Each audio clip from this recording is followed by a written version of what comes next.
present on the Taking Root campaign. I'd like to welcome Brewster Rhoads on behalf of the Green Umbrella. He's the Executive Director. Brewster, welcome. Thank you, Todd. Thank you, Mark, Ed. Ladies and gentlemen, it's a pleasure to be here with you all. I see a lot of familiar faces and look forward to having a conversation with you about this campaign going forward. I'm excited. I'm really impressed, by the way, and I guess I hadn't really heard this, Mark, that the main 3 points about what you all are about, principles are coordination, cooperation, and communication. That's exactly what this Taking Root campaign is attempting to do. Provide coordination among a broad cross-section of folks in our region here around an effort to reforest this area to stay ahead of the crisis that we're facing right now, to encourage as much collaboration and coordination and cooperation among folks, and of course to promote communication to the general public to engage people at the grassroots level in this important effort. So this is hopefully a quick little presentation to summarize what we're up to and bring you all up to speed. So you all see it every day. Our trees are under attack. You see it on the hillsides. You see it in your parks. 10% of the trees are gone, done. Those are ash trees. Forget about it. You see it every day. You're paying a lot of money right now to deal with that problem, correct? Ed, you're dealing with it left and right, especially with your Asian longhorn beetle, which has found a nice home in your community, but you've nailed it, right? But we knocked down 9,000 trees, you did, with the Agriculture Department spending, I know, the feds did that, I apologize, but, and the feds spent 15 million tax dollars trying to contain and deal with that problem, and it looks like they have at this point. But there are some parks in our region, because frankly they were actually intentionally planted, where 40% of the trees are ash. They're history. And what we're threatened with is the loss of an asset that we have in this region that is really a selling point for attraction and retention of talent, for the quality of life in our communities, which is this incredible tree canopy, which we are noted nationally for having one of the highest levels of in the country. But not only is the ash borer nailing everybody, but the potential of this Asian longhorn beetle knocking out literally 100% of all these other categories of trees that we all love and have taken a lot of time over the years to plant ourselves. I understand that actually, Steve, you might be interested in this, Pendry, pay attention over here, buddy, that in northern Kentucky, in the 3 major counties, you all are faced with an 18 million tree loss of ash trees alone, according to the Boone County Arboretum folks, who actually did a study. That's unbelievable, if you ask me. So, next slide, moving right along. But there are many other threats to our trees in this region, a quick summary of them.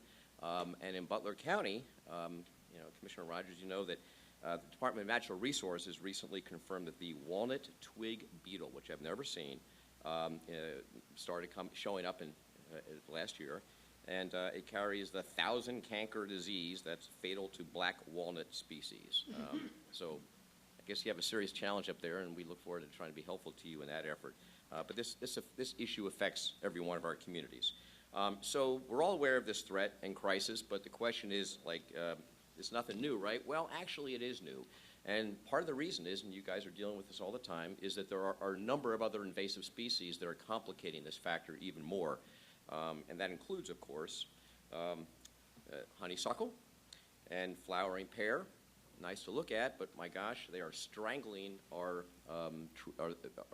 areas, our tree areas, where you may have a lot of trees, but because of deer, another angle, you don't have saplings coming up, and there's no sunlight under the tree canopy for new trees to take root, so to speak. So this is a problem that's only really been at this crisis level for the last 20 years, but is getting much more serious. So we dealt with elm disease, we dealt with chestnuts wiped out. Well, we are in a serious new wave of crisis right here. So invasives, deer, fragmentation by development, fewer large and native trees, these all make it difficult for natural succession to produce traditional forests with native species. So it's a whole new dimension of our crisis. So education on these issues and better management of our forestry resources are needed to combat this challenge. Next slide.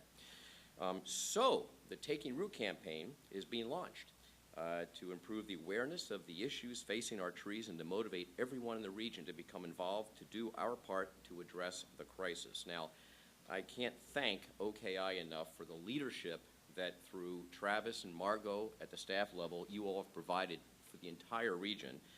Through your environmental consultations process, you all laid the groundwork for this campaign and set the stage for a regional effort. What we're undertaking here could not have happened were it not for the leadership of OKI, and especially at the staff level.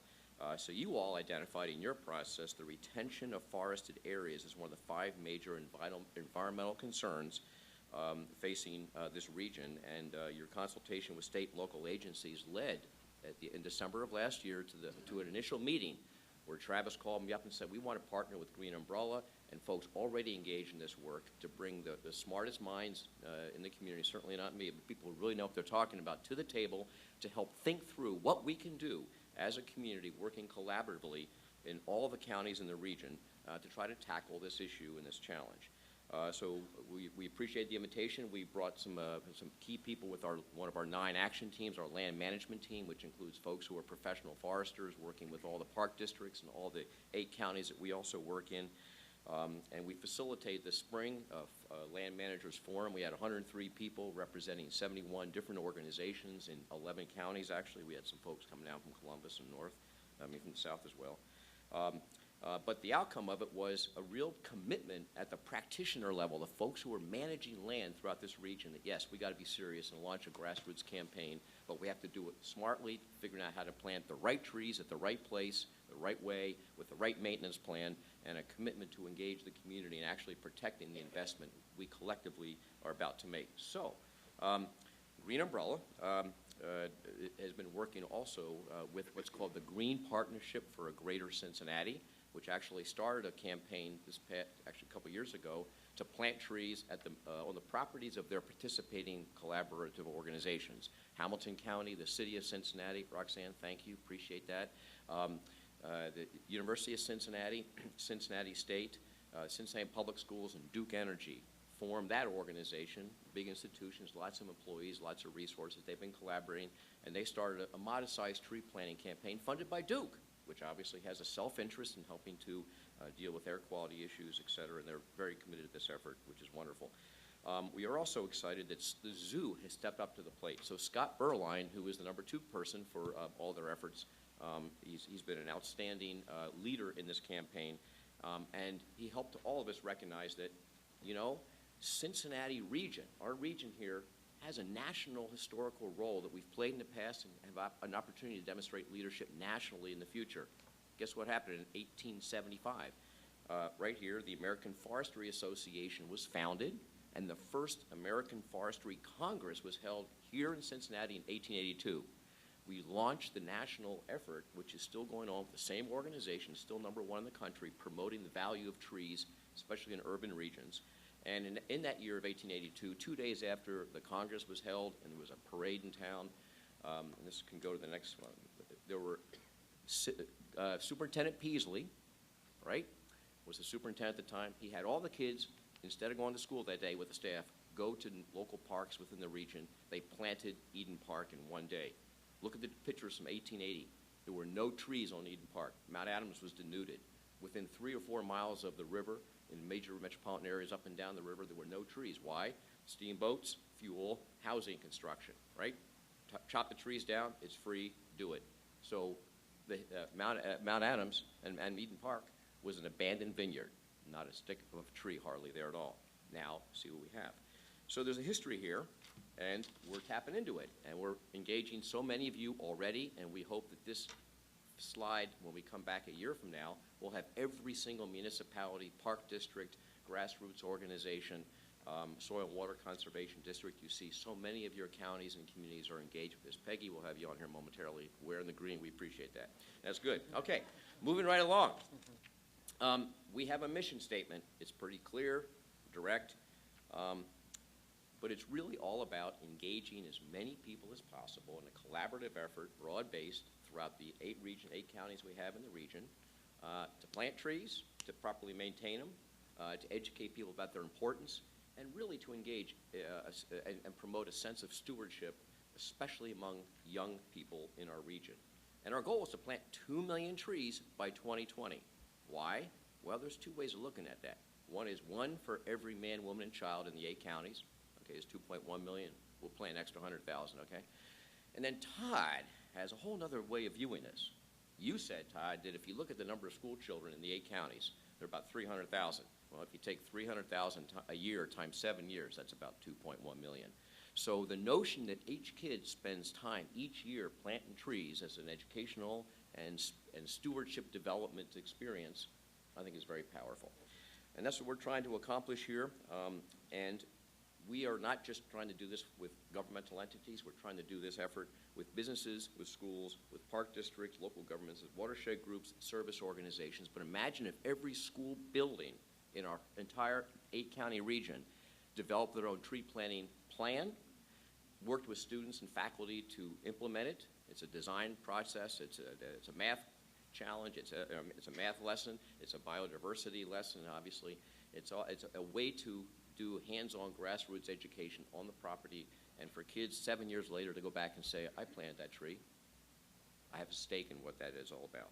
And for every business to do the same thing, and obviously the watershed groups or the riparian zones. So bottom line is we are launching this campaign on the 26th of September, 10 o'clock at Eden Park. We are going to reenact what students did. We have students dressed in period costume from Cincinnati Public who will actually physically plant some symbolic trees. Many of you have already involved. We have Mayor Karen, is Sherry here? Of course, Todd is speaking as well on behalf of OKI. We have other partners who will be part of this effort to demonstrate from the launch that this is a broad-based effort. It's not 3 people planting 2 trees every week. No, this is a real grassroots effort throughout our region. We think it'll take off. It'll be exciting. Each of your 8 counties, each of the 8 counties in the region will have a symbolic tree. We pay for it. We got it donated, and the principal city in each county each state rather, will also get a tree. But we are then the following weekend. Is a great outdoor weekend. Props. Okay, so this is Great Outdoor Weekend. This is our 10th anniversary. Is going to be 160 free events at 51 locations in 8 counties and 3 states over 2 days. The largest outdoor sampler of recreation and nature awareness activities in the country, as far as we can determine. About 10,000 people. Many of these sites will plant a symbolic taking root tree during Great Outdoor Weekend to start building the momentum and spreading out and decentralizing the implementation of this campaign. I have some brochures about Great Outdoor Weekend on the back table. Please take them with you. Each one of your counties has numerous events that are free to your public. Maybe you can help spread the word about them. The Cincinnati Nature Center has a goal of planting 1,001, I don't know why, trees during that Great Outdoor Weekend themselves. So they're very committed to it.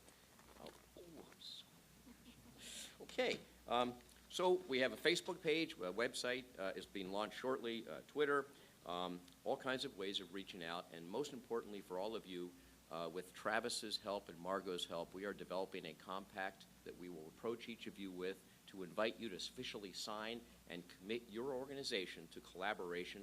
We're not asking you to spend a dime on this, although if you have some resources, great, but we will be raising money. There are foundations and there are businesses that have already said, we love the idea of paying for trees. We have Natorps, we have Davy Tree Company, Resource Group. We have private sector folks already stepping up to donate trees. In some ways, we are the marketing campaign for the nursery industry, right? So they have a heck of a self-interest, but it's a collective public interest that we're all engaged in. So thank you very much for your attention. I appreciate your time. And Travis and Margot, I'm sure, can join me if there are any questions that you all have. Thank you very much. Good to see you, Mark. Brewster, thank you very much.